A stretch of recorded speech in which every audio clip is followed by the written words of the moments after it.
வணக்கம் நண்பர்களே! நீங்க எல்லாம் சிறப்பா இருப்பீங்கன்னு நான் நம்புறேன். நான் உங்கள் மருத்துவர் Aravind, fellow in pain and palliative medicine, VMMC and Safdarjung hospital, new Delhi. சென்ற வீடியோ பதிவுல பஞ்ச கோஷங்கள்னா என்னென்ன, இந்த உடல் எதனால ஆகியிருக்கு அப்படிங்கிற தெளிவான விளக்கங்கள பார்த்தோம். இந்த வீடியோ பதிவுல 5 டைமென்ஷன்ஸ் ஆஃப் கான்ஷியஸ்னஸ் இது என்ன அப்படிங்கிறத பத்தி தான் பார்க்க போறோங்க. ஸோ 5 டைமென்ஷன் என்னென்ன அப்படின்னு பார்த்தீங்கன்னா, elemental consciousness, fractional consciousness, metaphysical consciousness, collective consciousness and universal consciousness. ஒவ்வொன்றும் என்ன அப்படிங்கிறத நம்ம தெளிவாக பார்க்கலாங்க. ஃபர்ஸ்ட் வந்து எலமெண்டல் கான்ஷியஸ்னஸ் அப்படின்னா என்னன்னு பார்ப்போம். இந்த பரு உடல் இருக்கு அப்படின்னா இது எதனால ஆயிருக்கு அப்படின்னு பார்த்தீங்கன்னா பஞ்சபூதங்கள்னால ஆகியிருக்கு. அதே மாதிரி நம்மளை சுத்தி இருக்கக்கூடிய இந்த உலகம் எல்லாமே வந்து பாத்தீங்கன்னா பஞ்சபூதங்களினுடைய தொகுப்பு. ஸோ இந்த பிசிக்கல் பாடி எல்லாமே, பிசிக்கல் திங்ஸ் எல்லாமே வந்து பாத்தீங்கன்னா ஆட்டம்ஸால தான் இருக்கு.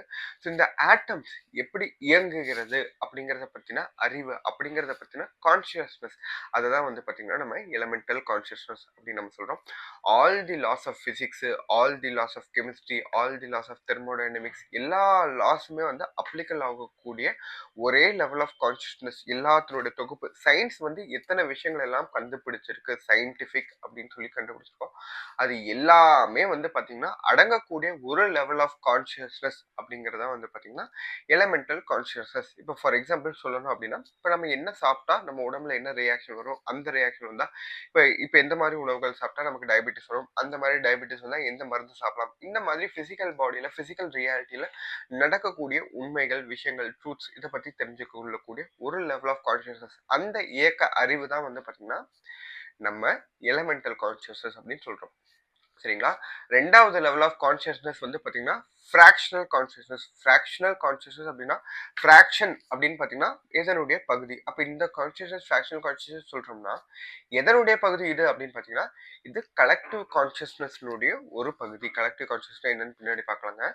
ஸோ சயின்ஸ் கான்சியஸ்னஸ் அப்படிங்கிற ஒரு டேர்ம் படி என்ன விஷயங்களை வந்து புரிந்து வைத்திருக்கிறதோ அது எல்லாமே அடக்கமாகக்கூடிய ஒரு இடம் அப்படிங்கறத வந்து பாத்தீங்கன்னா ஃப்ராக்ஷனல் கான்சியஸ். நம்ம இப்ப நானே உங்களுக்கு கான்சியஸ்னஸ்ங்கிற வார்த்தையை சொல்லும் போது நீங்க எந்த விஷயத்த புரிஞ்சு வச்சிருக்கீங்களோ அதுதான் வந்து பாத்தீங்கன்னா ஃப்ராக்ஷனல் கான்சியஸ்னஸ். இப்ப சயின்ஸ் வந்து கான்சியஸ்னஸ் என்னன்னு சொல்றாங்க, கான்சியஸ்னஸ் வந்து 3 டைப் அப்படின்னு அவங்க சொல்றாங்க. ஒன்னு கான்சியஸா இருக்கிறது, இன்னொன்று வந்து பாத்தீங்கன்னா அன்கான்சியஸா இருக்கிறது, நினைவு இல்லாம இருக்குது. அடுத்து வந்து பாத்தீங்கன்னா சப்கான்சியஸ் மைண்ட் அப்படின்னு சொல்றாங்க. ஸோ இந்த ஃப்ராக்ஷனல் கான்சியஸ்னஸ்ங்கிறது பாத்தீங்கன்னா மனோமய கோஷத்தினுடைய கான்சியஸ்னஸ் லெவல். மனோமய கோஷம் எந்த கான்சியஸ்னஸ், எந்த லா படி இயக்கமாகிறதோ அதனுடைய லெவல் தான், அதனுடைய டைமென்ஷன் தான் வந்து பாத்தீங்கன்னா ஃப்ராக்ஷனல் கான்சியஸ்னஸ். ஸோ சயின்ஸ் இந்த படி சொன்னாலும் அதனுடைய அளவு என்ன அப்படிங்கறத நம்ம புரிஞ்சு கொள்ள வேண்டிய விஷயங்கள் வந்து பாத்தீங்கன்னா எக்கச்சக்கமான விஷயங்களா இருக்கு. மைண்டினுடைய இயக்க அறிவு அதுதான் வந்து பாத்தீங்கன்னா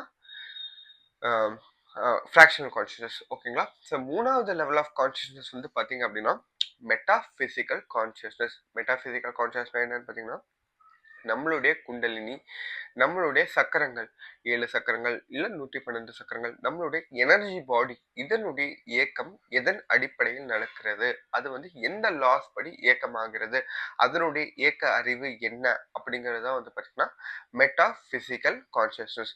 மெட்டாபிசிக்கல் கான்சியஸ்னஸ் பத்தி பல வகையான வீடியோக்களை வந்து நம்ம இனி வரும் பதிவுகளை பார்க்கலாங்க. ஏன்னா அது வந்து ரொம்ப ஷார்ட்டான விஷயம் இல்லை, ரொம்ப இன்டெப்தா புரிஞ்சு கொள்ள வேண்டிய விஷயம்.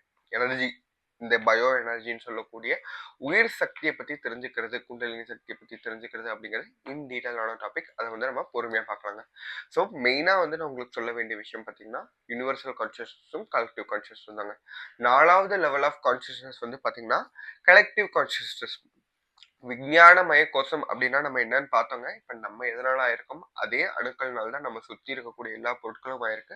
நம்ம உடல்ல இருக்கக்கூடிய டிஃப்ரெண்ட் பகுதிகளை நம்மளோட உடலுடைய அங்கமாக எப்படி நம்ம உணர்கிறோமோ அதே மாதிரி இந்த மொத்த உலகம் நம்மளுடைய ஒரு பகுதி தான் என்று உணரக்கூடிய ஒரு உடல், அதுதான் வந்து பாத்தீங்கன்னா விஞ்ஞானமய கோஷம் நம்ம சொல்லி பார்த்தோம்.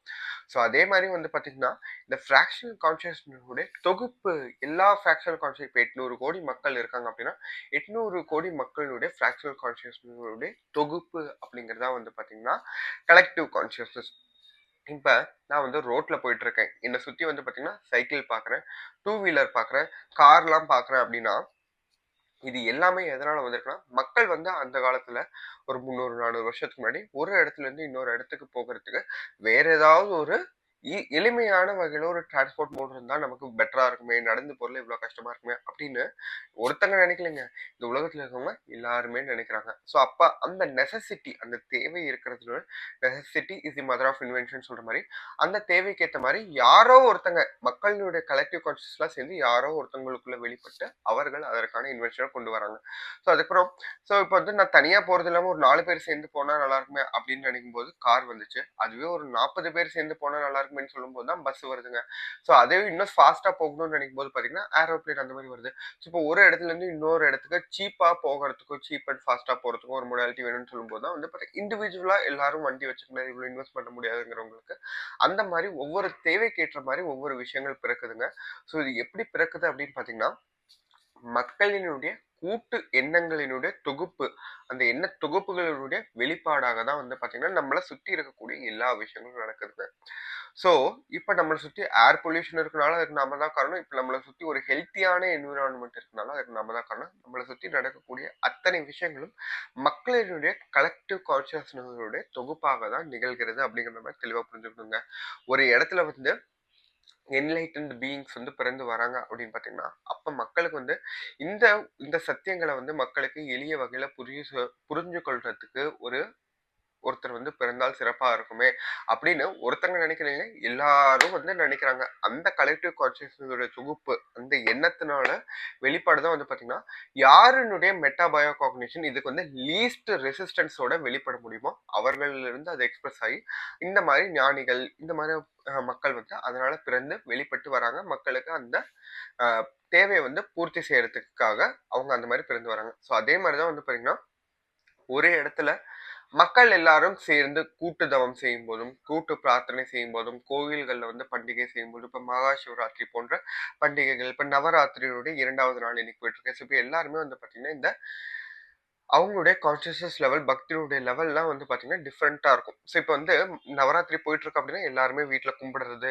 இப்ப வந்து எல்லாரும் நான்வெஜ் அவாய்ட் பண்றது, அதற்கான விஷயங்கள் செய்யும் போது அந்த கலெக்டிவ் கான்சியஸ்னஸ் இந்த லெவல்ல வந்து இந்த டைம்ல வந்து பாத்தீங்கன்னா ஜென்ரலாவே ஹையா இருக்குங்க. அது வந்து பல விஷயங்கள் சிறப்பா நடக்கிறதுக்கு உதவிகரமாக இருக்கும். இப்ப நம்மளுக்கு வந்து கொரோனா வந்து நடந்திருக்கு அப்படின்னு பாத்தீங்கன்னா, அதுவும் மக்களினுடைய ஒரு கலெக்டிவ் கான்சியஸ்னஸுடைய ஒரு வெளிப்பாடு தாங்க. ஏன் அப்படின்னா, இந்த என்விரான்மெண்ட் வந்து சுத்தமானா நல்லா இருக்குமே அப்படின்னு எல்லாருமே வந்து நினைச்சிருக்கலாம். பட் ஆனா இது லாஜிக்கலா வந்து பாசிபிளே இருக்காது. பட் ஆனா அந்த கலெக்டிவ் கான்சியஸ்னஸ் ஒரு லெவலுக்கு மேல வலுப்படும் போது வந்து பாத்தீங்கன்னா, ஏதோ ஒரு வகையில அது வெளிப்படுதுங்க. அதுதான் இந்த மாதிரி பல வகையான அன்எக்ஸ்பெக்டட் திங்ஸா வந்து நமக்கு வெளிப்படுதுங்க. சிம்பிளா புரிஞ்சுக்க வேண்டிய விஷயம் என்னன்னா, நம்மளை சுத்தி என்னென்ன விஷயங்களை வந்து நம்ம பாக்குறோமோ அது எல்லாமே நம்மளுடைய ஒரு கலெக்டிவ் கான்சியஸ்னுடைய ஒரு வெளிப்பாடு அப்படிங்கிறத தெளிவா புரிஞ்சுக்கணுங்க. 5வது லெவல் ஆஃப் கான்சியஸ்னஸ் வந்து பாத்தீங்கன்னா யுனிவர்சல் கான்சியஸ்னஸ்.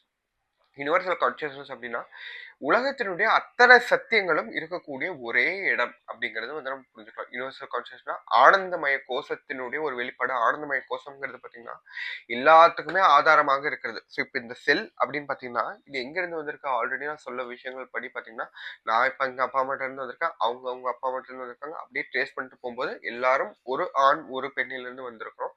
அவங்க ஒரு 5th sense being, 4th sense being, 2nd sense being, 1 sense being அப்படி வரும்போது அது இல்லாம உயிரற்ற பொருட்கள்ல இருந்து வரும்போது இப்ப இந்த செல் இத்தனை ஜெனரேஷன் வழியா பாஸ் ஆகியும் இந்த பிசிக்கல் பாடியினுடைய ஜெனட்டிக் மெமரி வந்து பாத்தீங்கன்னா அத்தனை மெமரியுமே வந்து ஹோல்ட் பண்ணிருக்குங்க.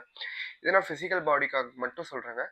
இதே மாதிரி வந்து பாத்தீங்கன்னா எல்லா மைண்ட் எனர்ஜியுமே எத்தனை வருடங்களாங்க என்னென்ன சிந்தனையாளர்கள், ஆன்மீக பெரியோர்கள், சயின்டிஸ்ட் எல்லாருமே என்னென்ன யோசிச்சுட்டு வந்து போயிருக்காங்களோ அத்தனை சத்தியங்களும் இனிமேல் வரக்கூடியவர்கள் யோசிக்க போக அத்தனை சத்தியங்களும் வந்து பாத்தீங்கன்னா இந்த யூனிவர்சல் கான்சியஸ்ல அடக்கமாக இருக்கிறது.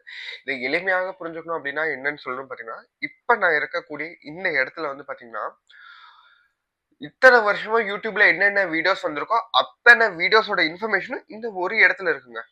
சரிங்களா? இத்தனை வருஷமா யூடியூப்ல எத்தனை வீடியோஸ், எத்தனை லாங்குவேஜ்ல எத்தனை பேர் போட்டிருந்தாலும் அத்தனையோட இன்ஃபர்மேஷனும் இந்த ஒரு இடத்துல வந்து இருக்குங்க. இந்த இடத்துல மட்டும் இல்ல, இங்கிருந்து நான் 4 மீட்டர் தள்ளி போகும்போது இருக்கு, இங்கிருந்து நான் 40 மீட்டர் தள்ளி போகும்போது இருக்கு, இங்கிருந்து 4 கிலோமீட்டர் தள்ளி போகும்போது இருக்கு, இங்கிருந்து 40 கிலோமீட்டர் தள்ளி போகும்போது இருக்கு, இங்கிருந்து 400 கிலோமீட்டர் தள்ளி போனாலும் அத்தனை இன்ஃபர்மேஷனும் அவைலபிளா இருக்கு. அதை வந்து ஆக்சஸ் பண்ண என்ன, என் கையில ஒரு போன் வேணும், ஏதோ ஒரு பிசிக்கல் டிவைஸ், ஏதோ அதை காட்டக்கூடிய ஒரு டிவைஸ் வேணும், அதுக்கப்புறம் ஒரு சாஃப்ட்வேர் வேணும், அதுக்கான ஒரு டேட்டா சோர்ஸ் வந்து நமக்கு வேணும். அது இருந்துச்சு அப்படின்னா, இந்த அத்தன டேட்டாவும் இந்த ஒரு இடத்துல வந்து நம்மளால ஆக்சஸ் பண்ண முடியுது இல்லைங்களா? ஸோ அதே மாரி இந்த உலகத்தினுடைய அத்தனை சத்தியங்களும் வந்து பார்த்தீங்கன்னா, எல்லா இடத்துலயுமே அவைலபிளா இருக்குங்க. ஸோ அதுக்கு ரிசீவ் பண்ணக்கூடிய டியூனிங் ஃப்ரீக்வென்சிய நம்ம அலைநகரமா இல்லையா? அதற்கான கருவி அப்படிங்கிறத இந்த பிசிக்கல் பாடிக்கு நம்ம பார்த்துட்டோம். ஸோ இப்ப நமக்கு என்லைட்மென்ட் அச்சீவ் பண்ணணும் அப்படின்னு பார்த்தீங்கன்னா, நம்ம எங்கேயும் போய் தேடி அலைய வேண்டிய அவசியம் இல்லைங்க. அது இந்த இடத்துலயும் இருக்கு. இங்க இருந்து 400 கிலோமீட்டர் தொலைவில இருக்கு. இங்க இருந்து 4000 கிலோமீட்டர் தள்ளியும் இருக்குங்க. ஸோ அதுக்கான கருவி இருக்கும்போது, அதற்கான டியூனிங் வந்து நம்ம பண்ணும்போது பார்த்தீங்கன்னா, எல்லா விஷயமும் உலகத்தினுடைய அத்தனை சக்திகளும் நம்ம இருக்கிற இடத்துல இருந்தே புரிந்து கொள்ளலாம். ஸோ இதே விஷயங்கள் தான் வந்து பார்த்தீங்கன்னா, இப்ப நான் இந்த விஷயங்கள் சொல்றேன். இல்ல ஞானிகள் வந்து பல விஷயங்கள் வந்து சொல்றாங்க அப்படின்னு பார்த்தீங்கன்னா, அது ஆல்ரெடி பல வகையான ஞானிகள் வந்து அந்த மாரி விஷயங்கள யோசிச்சு வச்சுட்டு போயிருப்பாங்க. அவங்களுடைய லைஃப் டைம்ல அவங்க எல்லாரும் சொல்ல முடியாது வந்து பார்த்தீங்கன்னா, அடுத்த லைஃப் டைம்ல அவங்களுடைய தாட்ஸ அப்படியே அதில யுனிவர்சல் கான்ஷியஸ்னஸ்ல வலுப்பெற்ற எண்ணங்கள் எல்லாமே வந்து அது ரெடியா இருக்குங்க. ஸோ அதற்கான சரியான மெட்டா பயோ காக்னிஷன் இருக்கவங்களுடைய டியூன் ஆகும்போது பார்த்தீங்கன்னா, அவர்கள் மூலியமாக அது வெளிப்படுது. சரிங்களா? ஸோ இதெல்லாம் பத்தி நான் ஆல்ரெடி டீட்டெயிலா என்னுடைய புக்ல meta bio cognitive remodulation in the light of Yoga Sutras for a life of higher பாசிபிலிட்டீஸ்ல கிளியரா நான் சொல்லியிருக்கேங்க. ஸோ அந்த புக் ஆல்ரெடி அவைலபிளா இருக்கு. லிங்க்ல டிஸ்கிரிப்ஷன் தரேன். கண்டிப்பா நீங்க செக் பண்ணி பார்க்கலாம். ஸோ மத்த இந்த 5 டைமென்ஷன்ஸ் ஆஃப் கான்ஷியஸ்னஸும் 7 stages of evolution of human கான்ஷியஸ்னஸும் வந்து பார்த்தீங்கன்னா, அடுத்து வரக்கூடிய புக்ல வந்து நான் சொல்ல போறேங்க. So your first class ticket to என்லைட்மென்ட்ங்கிற புக்ல. ஸோ அந்த புக்கோட லிங்க்கும் வந்து நான் உங்களுக்கு டிஸ்கிரிப்ஷன் தரேன். கண்டிப்பா வந்து நீங்க செக் பண்ணி பாருங்க. ஸோ இந்த வீடியோ பதிவு உங்களுக்கு பயனுள்ளதா இருக்கும் நம்புறேன். ஏதாவது சந்தேகம் இருந்தால் கண்டிப்பா கமெண்ட்ல லீவ் பண்ணுங்க. வீடியோ பிடிச்சிருந்தா ஒரு லைக் குடுங்க. ஸோ அது மட்டும் இல்லாம பார்த்தீங்கன்னா, 7 stages of evolution of human consciousness என்ன 7 சக்கரங்களுக்கும் அதனுடைய லெவல் ஆஃப் கான்ஷியஸ்னஸ் பத்தியும் இனி வரக்கூடிய வீடியோ பதிவுல நம்ம பார்க்கலாங்க. ஸோ அதுவரை உங்களிடமிருந்து விடைபெறுவது உங்கள் மருத்துவர் அரவிந்த். உங்கள் நலவாழ்வுக்கான வன் தொண்டன். ஓம் சக்தி.